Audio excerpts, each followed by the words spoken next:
Hello, Mr. Angel, how are you? I hope that you're excellent and be careful with coronavirus. Let's talk about free fall, which is a cinematic topic. Let's go with the 5 new words that I found in this new topic. I have vacuum, loosely, weightlessness, roughly, and environment surrounding. Vacuum is a space entirely devoid of matter. Loosely is something tightly or not firmly. Weightlessness is a place or an object which is not acted by gravity. Roughly is a synonym of approximately. And environment surrounding is the environment that is near me. For example, this piece of sheet or my cell phone. Go with introduction. I want to talk about the importance of kinematics. Why? Because kinematics are present in our daily life. For example, if I take this ball and let it fall, you can see that it's only acted by the gravity. And if I threw it, you can see that there is acted by gravity, velocity, and one very important variable that is time. Okay, let's talk about free fall. Free fall is any motion of a body where gravity is the only force acting upon it. But many people says that force and gravity are the same, and no, this is incorrect because gravity is an acceleration and is 9.8 meters per second squared.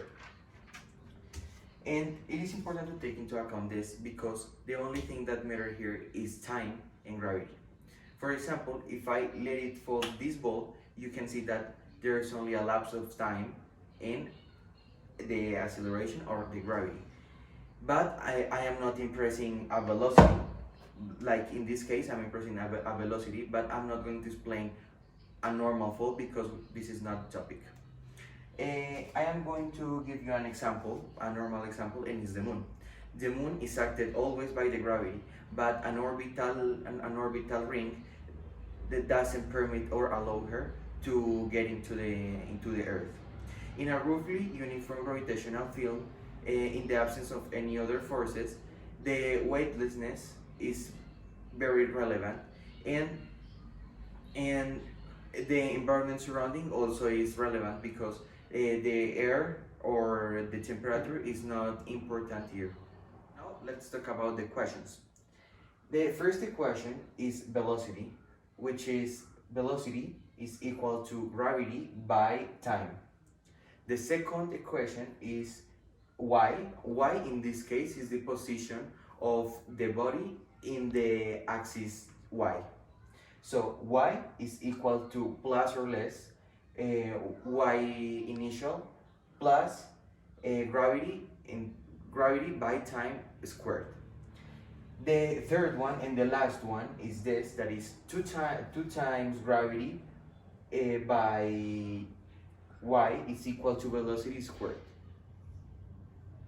I made an example for you to understand what I'm talking about.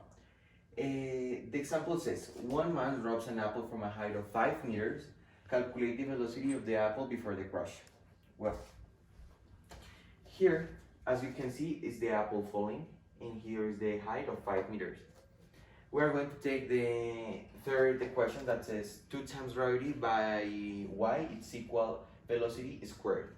So we replace the variables and it's 2 times 9.8, that is the acceleration or the gravity, by 5, which is the height, is equal to velocity squared. That multiplication gave us 98 equal velocity squared. So in root is 98, root 98 is equal to velocity, and the velocity is equal to 9.899 meters per second. As a conclusion, this type of movement is represented in different ways, in different variables which are very common in our life, like gravity, movement, velocities, and that. But now we know that this type of movement can be represented in a plane with an x and y axis.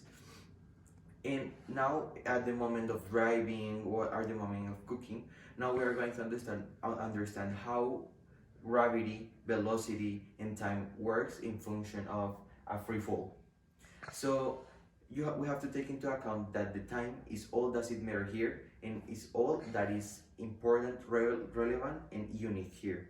So at the moment of being interacted with physics, now we are going to be able to understand the free fall and when is the free fall occurring.